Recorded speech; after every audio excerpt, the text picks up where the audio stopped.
1 മുതൽ 6 വരെയുള്ള പ്രതികൾ, പൾസർ സുനി ഉൾപ്പെടെ 6 പ്രതികൾക്കാണ് ഇപ്പോൾ കോടതി ശിക്ഷ വിധിച്ചിരിക്കുന്നത്. എന്നാൽ ഈ ശിക്ഷാവിധിക്കെതിരെ മാത്രമല്ല പ്രതികളെ വെറുതെ വിട്ട വിധിക്കെതിരെയും കൂടി അപ്പീൽ നൽകുന്നതിനാണ് സർക്കാർ തീരുമാനിച്ചിരിക്കുന്നത്. നേരത്തെ തന്നെ നിയമമന്ത്രി പി രാജീവൊക്കെ ഇക്കാര്യം വ്യക്തമാക്കിയിരുന്നതാണ്. അതിജീവിതയ്ക്ക് നീതി കിട്ടിയിട്ടില്ല എന്ന അഭിപ്രായമാണ് ഇതുമായി ബന്ധപ്പെട്ട് പലരും പ്രതികരിച്ചിട്ടുള്ളത്.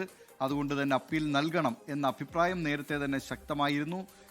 പക്ഷേ ഇതിൻ്റെ വിധിന്യായങ്ങൾ പഠിച്ചതിനു ശേഷം മാത്രമേ, വിധിപ്പകർപ്പ് പഠിച്ചതിന് ശേഷം മാത്രമേ ഇക്കാര്യത്തിൽ വിമർശനം ഉന്നയിക്കാവൂ എന്നാണ് കോടതി പറഞ്ഞിട്ടുള്ളത്. പക്ഷേ വിധിക്കെതിരെ അപ്പീൽ നൽകും എന്ന കാര്യം സർക്കാർ ഇതിനകം തന്നെ വ്യക്തമാക്കി കഴിഞ്ഞിരിക്കുകയാണ്. 1 മുതൽ 6 വരെ പ്രതികളെ അല്പസമയത്തിനകം ജയിലിലേക്ക് കൊണ്ടുപോകും. ഇപ്പോൾ കൊച്ചിയിൽ നിന്ന് വിപിൻ സി വിജയൻ ചേരുകയാണ്. വിപിൻ സി വിജയൻ, രാവിലെ മുതൽ തന്നെ ഇതുമായി ബന്ധപ്പെട്ട് ഈ കോടതി നടപടികളുമായി ബന്ധപ്പെട്ടുമൊക്കെ സസൂക്ഷ്മം അവിടെ ഈ കാര്യങ്ങളൊക്കെ നിരീക്ഷിച്ചിരുന്നതാണ്, വാദപ്രതിവാദങ്ങൾ നിരീക്ഷിച്ചിരുന്നതാണ്. എന്തൊക്കെയാണ് ഇന്ന് കോടതിയിൽ സംഭവിച്ചതെന്ന് സമഗ്രമായി ഹ്രസ്വമായി പറയുക.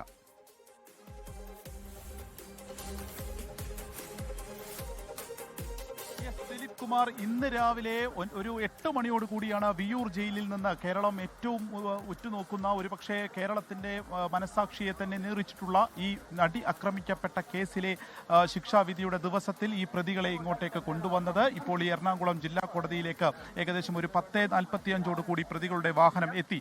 6 പ്രതികൾ, അതിൽ 1-ാം പ്രതി പൾസർ സുനി, 2-ാം പ്രതി മാർട്ടിൻ ആന്റണി, 3-ാം പ്രതി മണികണ്ഠൻ, 4-ാം പ്രതി വിജീഷ്, 5-ാം പ്രതി വടിവാൾ സലീം, 6-ാം പ്രതി പ്രദീപ്. ഈ 6 പേരെയാണ് കോടതിയിലേക്ക് എത്തിച്ചത്.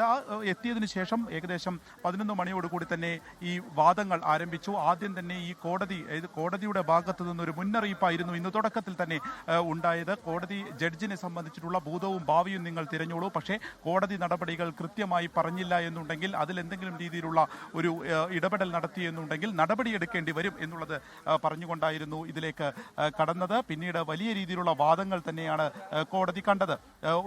രാവിലെ ഈ വാദം ആരംഭിച്ചതിന് ശേഷം പ്രോസിക്യൂഷനാണ് ആദ്യം സംസാരിച്ചത്. ശിക്ഷയുടെ കാര്യത്തിൽ വേർതിരിവ് പാടില്ലെന്നും എല്ലാവർക്കും പരമാവധി ശിക്ഷയായ ജീവപര്യന്തം തന്നെ നൽകണമെന്നുള്ളതും പ്രോസിക്യൂഷൻ ആവശ്യപ്പെട്ടു. കൂട്ടബലാത്സംഗത്തിലാണ് പിന്നീട് വാദം പ്രധാനമായും നടന്നത്.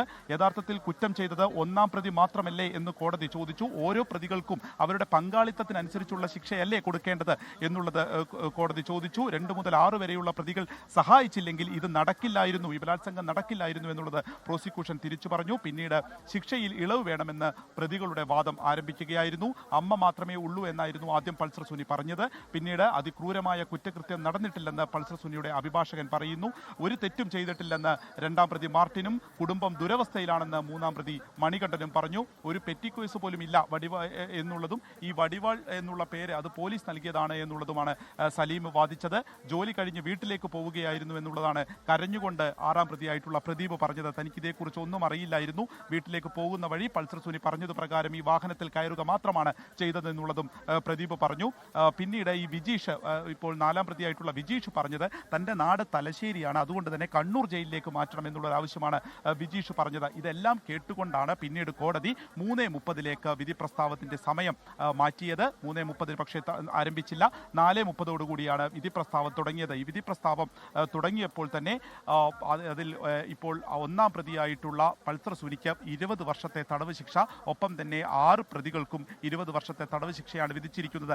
ഈ ഒരു കേസിൽ നൽകാവുന്ന ഏറ്റവും ചെറിയ ശിക്ഷ എന്നുള്ളതാണ് പ്രോസിക്യൂഷൻ ഇതേ സംബന്ധിച്ച് പറയുന്നത്. ജീവപര്യന്തം വേണമെന്നുള്ള പ്രോസിക്യൂഷന്റെ ആവശ്യം അംഗീകരിച്ചില്ല. പ്രോസിക്യൂഷൻ ഒരു തിരിച്ചടി ഉണ്ടായിരിക്കുന്നു എന്നുള്ളത് വളരെ കൃത്യമാണ്. അതുകൊണ്ട് തന്നെ ആ ഒരു എതിർപ്പ് പ്രോസിക്യൂഷന്റെ വാക്കുകളിലും നമുക്ക് കാണാൻ സാധിച്ചിരുന്നു. ഇപ്പോൾ 1 മുതൽ 6 പ്രതികൾക്കും 20 വർഷം ശിക്ഷ, ഒപ്പം തന്നെ 5 ലക്ഷം രൂപ അതിജീവിതയ്ക്ക് നൽകണം, അതിജീവിതയുടെ മോതിരം തിരിച്ചു കൊടുക്കണം, ഒപ്പം തന്നെ ഈ മെമ്മറി കാർഡ് അത് ഈ കേസ് അന്വേഷിച്ച ബൈജു പൗലോസ് വളരെ കൃത്യമായി തന്നെ സൂക്ഷിച്ചു വെക്കണം, വളരെ നേരെ ശരിക്കും നോക്കി തന്നെ അത് കാത്തു സൂക്ഷിക്കണം എന്നുള്ള ആവശ്യം കൂടിയാണ് ഇന്ന് കോടതിയിൽ നടന്നിട്ടുള്ളത്. അതിനുശേഷം ഇപ്പോഴും പ്രതികളെ ഇറക്കിയിട്ടില്ല. നമ്മൾ ഈ ദൃശ്യങ്ങളിൽ കാണുന്നത് പോലെ പ്രതികളെ വീണ്ടും വിയ്യൂർ ജയിലിലേക്ക് തന്നെ തിരിച്ചു കൊണ്ടുപോകും. അതിനായിട്ടുള്ള വാഹനം ഇവിടെ തയ്യാറായിരിക്കുന്നു. പ്രതികളെ ഇതുവരെ ഇറക്കിയിട്ടില്ല. അതിൻ്റെ മറ്റ് നടപടികളൊക്കെയാണ് ഇപ്പോൾ നടന്നുകൊണ്ടിരിക്കുന്നത്. അപ്പോൾ ഇന്ന് ഏറ്റവും പ്രധാനമായും ഈ കേസിനെ സംബന്ധിച്ച് ഇനി കൂടുതൽ ചർച്ചകൾ വരും. ബിപിൻ സി വിജയൻ തുടരുക. ഇന്ന് ഇപ്പോൾ ഈ പൊതുജനം കഴുതയല്ല സാർ എന്ന പരിപാടി കാണാനെത്തിയ പ്രേക്ഷകർക്കായി ഇന്ന് കോടതിയിൽ സംഭവിച്ച ചില കാര്യങ്ങൾ അതേക്കുറിച്ച് പറയാം. രാവിലെ 11:30-ക്കാണ് ഈ കേസ് എറണാകുളം പ്രിൻസിപ്പൽ സെഷൻസ് കോടതി പരിഗണിച്ചത്. ആ കോടതിയിലേക്ക് എത്തിയപ്പോൾ തന്നെ ഈ വാദം തുടങ്ങുന്നതിന് പ്രതികളുടെ ശിക്ഷ സംബന്ധിച്ച വാദമാണ് ഇന്ന് ജഡ്ജ് ഹണിയം വർഗീസ് കേട്ടത്. രാവിലെ 11:30-ക്ക് കോടതിയിലേക്ക് എത്തിയപ്പോൾ തന്നെ ആമുഖമായി മാധ്യമ വിചാരണ, ചില തെറ്റായ മാധ്യമ വാർത്തകൾ, ഇതൊക്കെ സംബന്ധിച്ചുള്ള പ്രതികരണമാണ് ആദ്യം ജഡ്ജ് നടത്തിയത്. നിങ്ങൾക്ക് എൻ്റെ ഭൂതവും ഭാവിയുമൊക്കെ അന്വേഷിക്കുകയും അതേക്കുറിച്ചൊക്കെ നിങ്ങൾ എഴുതുകയും പറയുകയും ഒക്കെ ചെയ്തോളൂ, അതൊന്നും തന്നെ ബാധിക്കുന്ന വിഷയമേ അല്ല. പക്ഷേ കോടതി നടപടികളെ തെറ്റായ നിലയിൽ വ്യാഖ്യാനിക്കരുത് എന്ന് പറഞ്ഞാണ് ജഡ്ജ് തുടങ്ങിയത്. തുടർന്ന് പ്രതിഭാഗം അഭിഭാഷകരുടെ വാദമാണ് നടന്നത്. ഇതിനിടെ കോടതിയിലെത്തിയപ്പോൾ പൊട്ടിക്കരഞ്ഞ് 2ാം പ്രതി മാർട്ടിനും 6ാം പ്രതി പ്രദീപും. ഭാര്യയും കുട്ടികളുമുണ്ട് എന്ന കാര്യമാണ് ഈ രണ്ടുപേരും ചൂണ്ടിക്കാട്ടിയിരുന്നത്. 4ാം പ്രതിയായ വിജീഷ് കോടതിയുടെ ശ്രദ്ധയിൽപ്പെടുത്തിയത് താൻ കണ്ണൂരുകാരനാണ്, തലശ്ശേരിക്കാരനാണ്, അതുകൊണ്ട് കണ്ണൂർ ജയിലിലേക്ക് തന്നെ അയക്കണമെന്നാണ് വിജീഷ് പറഞ്ഞത്. എല്ലാ പ്രതികൾക്കും പരമാവധി ശിക്ഷ, അതായത് ജീവപര്യന്തമാണ് ഈ കുറ്റം അനുസരിച്ച് പരമാവധി ശിക്ഷ, ജീവപര്യന്തം നൽകണം എന്ന ആവശ്യമാണ് പ്രോസിക്യൂഷൻ ഉന്നയിച്ചിരുന്നത്. ഇതിൽ എല്ലാവർക്കും തുല്യ ഉത്തരവാദിത്വമാണ് പ്രതികൾക്ക് എന്ന കാര്യം കൂടി ഈ പ്രോസിക്യൂഷൻ ചൂണ്ടിക്കാട്ടിയിരുന്നു. അതിനിടെ കോടതിയിൽ പ്രതികൾ ചില അപേക്ഷകൾ കൂടി നടത്തിയിരുന്നു. അതിൽ 1ാം പ്രതി പൾസർ സുനി കോടതിയോട് പറഞ്ഞത് വീട്ടിൽ അമ്മ മാത്രമേ ഉള്ളൂ, അമ്മയെ സംരക്ഷിക്കുന്നത് ഞാനാണ്, ശിക്ഷയിൽ ഇളവ് വേണം. ഇതാണ് 1ാം പ്രതി പൾസർ സുനി കോടതിയെ അറിയിച്ചത്.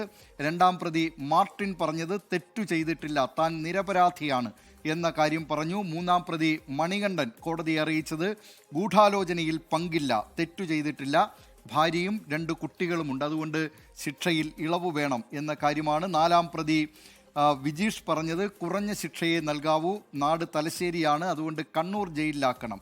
5ാം പ്രതി എച്ച് സലീം, വടിവാൾ സലീം എന്നാണ് അറിയപ്പെടുന്നത്. ഈ വടിവാൾ എന്ന പേര് പോലീസാണ് നൽകിയത്, അല്ലാതെ സലീമിന് അത്തരം പശ്ചാത്തലമില്ല എന്ന കാര്യം സലീമിൻ്റെ അഭിഭാഷകൻ കോടതിയിൽ പറഞ്ഞിരുന്നു. സലീം കോടതിയെ അറിയിച്ചത് താൻ തെറ്റു ചെയ്തിട്ടില്ല എന്ന കാര്യമാണ്. 6ാം പ്രതി പ്രദീപ് പറഞ്ഞത് ശിക്ഷയിൽ ഇളവ് വേണം എന്ന കാര്യമാണ്. ഇങ്ങനെ ഈ നിലയിൽ പ്രതികൾ കോടതിയോട് അപേക്ഷിക്കുന്നു, യാചിക്കുന്നു, കരയുന്നു. അതിനുശേഷം പ്രോസിക്യൂഷൻ ആകട്ടെ പ്രതികൾക്ക് പരമാവധി ശിക്ഷ നൽകണം എന്ന ആവശ്യവും ഉന്നയിച്ചിരുന്നു. വൈകിട്ട് 3:30-നാണ് വിധി പറയും എന്ന് കോടതി അറിയിച്ചിരുന്നത്. വിധി പക്ഷേ 4:30-നാണ് പറഞ്ഞു തുടങ്ങിയത്. ആ വിധിയിൽ തന്നെ വിധി പറഞ്ഞു പ്രതികൾക്ക് 20 വർഷം ശിക്ഷയാണ് വിധിച്ചിരിക്കുന്നത്. നേരത്തെ തടവ് ശിക്ഷ അനുഭവിച്ചവർക്ക് അത് ആ വർഷം കുറച്ചായിരിക്കും ഇനി തടവ് ശിക്ഷ അനുഭവിക്കേണ്ടി വരിക. ഇതാണ് കോടതിയിൽ ഇന്ന് സംഭവിച്ചത്. ഇതുകൂടാതെ 2 അപേക്ഷകൾ കൂടി കോടതിയുടെ പരിഗണനയിൽ ഇന്നെത്തിയിരുന്നു. അതിൽ ഒരു അപേക്ഷ ദിലീപിൻ്റേതാണ്. ദിലീപിൻ്റെ പാസ്പോർട്ട് അവിടെ കോടതിയിൽ ഹാജരാക്കി. നേരത്തെ തന്നെ കോടതിയിലാണ് പാസ്പോർട്ട് ഉള്ളത്. ആ പാസ്പോർട്ട് വിട്ട് കിട്ടണം എന്ന ആവശ്യമാണ് നടൻ ദിലീപ് ഉന്നയിച്ചത്. എന്നാൽ പാസ്പോർട്ട് വിട്ടുകൊടുക്കുന്നതിനെ പ്രോസിക്യൂഷൻ ശക്തമായി എതിർക്കുകയും ചെയ്തു. മറ്റൊന്ന് പൾസർ സുനിയുടെ അമ്മ നൽകിയ അപേക്ഷയാണ്. 1 ലക്ഷം രൂപ തൻ്റെ അക്കൗണ്ടിൽ ഉണ്ടായിരുന്നു, അത് ഈ കേസിനെ തുടർന്ന് മരവിപ്പിച്ചിരിക്കുകയാണ് ആ അക്കൗണ്ട്. അതുകൊണ്ട് അക്കൗണ്ട് മരവിപ്പിക്കൽ മാറ്റി പണം തിരികെ ലഭിക്കാനുള്ള നടപടി സ്വീകരിക്കണം. ഈ 2 അപേക്ഷകളാണ് ഇന്ന് കോടതിക്ക് മുന്നിൽ എത്തുകയും ചെയ്തത്. ഇപ്പോൾ പ്രതികളെ 1 മുതൽ 6 വരെയുള്ള പ്രതികളെ അല്പസമയത്തിനകം വിയൂർ സെൻട്രൽ ജയിലിലേക്ക് എറണാകുളം പ്രിൻസിപ്പൽ സെഷൻസ് കോടതിയിൽ നിന്ന് കൊണ്ടുപോകും. ലോകത്തെവിടെയായാലും ഏത് സമയത്തും 24 വാർത്തകളും ഓഗ്മെന്റഡ് റിയാലിറ്റി പാക്കേജുകളും എക്സ്പ്ലെയിനറുകളും വിശദമായി കാണാൻ ഞങ്ങളുടെ യൂട്യൂബ് ചാനൽ നിങ്ങൾക്ക് സബ്സ്ക്രൈബ് ചെയ്യാം.